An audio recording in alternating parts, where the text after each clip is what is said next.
आम समस्तंकर अति प्रिय रियल मैंगो फ्रूटी बा माजा जोटा कि पीवाई बहुत भल लगे समस्त को। तो चलतु रेसिपीटी देखी नवा। रेसिपी देखा पूर्व आपण मानक मो तरफ नमस्कार।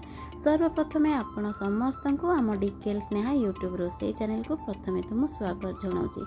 तो डेरी नक चलतु देखी नवा टेस्टी टेस्टी मैंगो फ्रूटी बा माजार रेसिपीटी।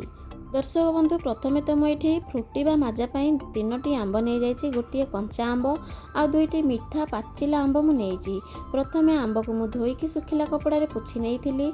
एबे छुरी साहाय्य आम कंचा बा पाचिला आंबर चोपा को चांछि नवा।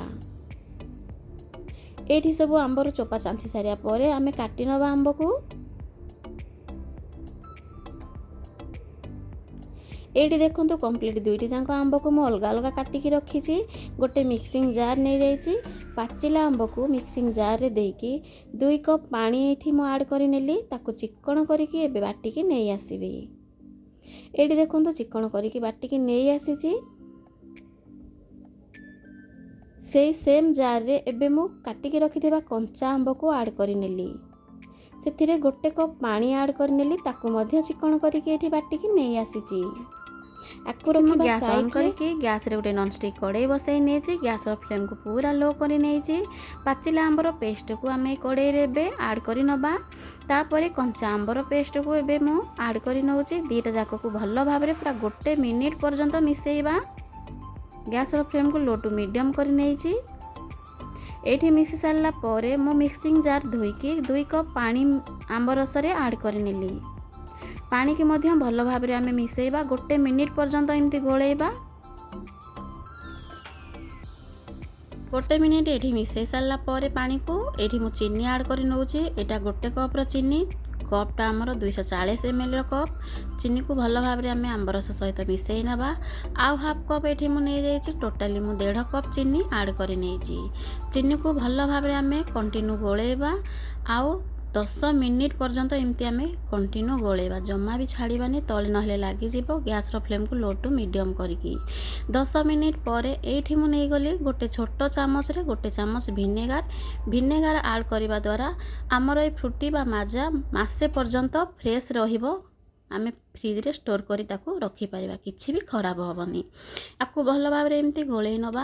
आंब रस को गैस रे बसैकी रांधिबार 20 मिनिट एठी पूरा कंप्लीट हो जाइए। देखंतु केते बढ़िया ग्लेज करूची आंब रस। आ चारिपट साइड रू पूरा फेण टाइप रो उठिलानी। ता माने एटा हमर पूरा कंप्लीट हो जाइए। एबे आमे गैस रू तळकू ओल्हे नबा आंब रस को। दर्शक बंधु आंब रस को रखापी मुझे गोटे माटी हांडी नहीं जाइए। माटी हांडी रे आंब रस रहिले आंब रस ठंडा रहिबा द्वारा आम देह पाई बहुत भल मध्य। माटी हांडी उपरे गोटे स्टेनर मु रखिनेली। स्टेनर उपरे एबे गोटे गोटे गिना आंब रस को मु दे देली। आंब रस को भल भाव में आम एमती छाणी नबा। जहा फल जहाँ सब खदड़ा थिबो से ऊपर को रही जिवो। बाकी सब मु एठी दे देली। देखंतु छाणी नेली आंब रस केते बढ़िया हेइची। जहाँ सब बाकी खदड़ा रहीगला आम गोटे कप ठंडा पानी एठी ऐड करि नबा। जहा फल बाकी जहाँ थिबो से सब रिलीज हो जिवो। देखंतु एठी केते बढ़िया बहळ आमर रेडी हो गला मैंगो फ्रूटी बा माजा। एठी मु 6 कप पानी ऐड करि नैची। जेहेतु एटा बहुत मोटा बा बहळ अछि। देखंतु एठी पूरा रेडी हो गला आमर मैंगो फ्रूटी बा माजा। चलंतु सर्व करि नबा।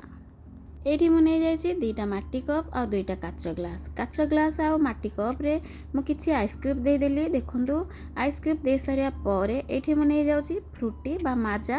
देखंतु केते बढ़िया डिलिशियस हेची। बहुत बढ़िया देखा जाउची। टेस्ट तो पूरा जबरदस्त थिला।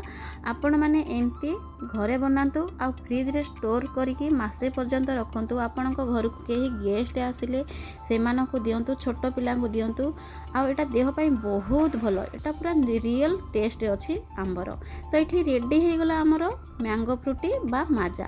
तो दर्शक बंधु रेसिपीटी केमती लगिला जदि भल लगी लाइक करदेवे। रहुची नमस्कार। देखा गोटे सुंदर दमदारिया रेसिपी सहित।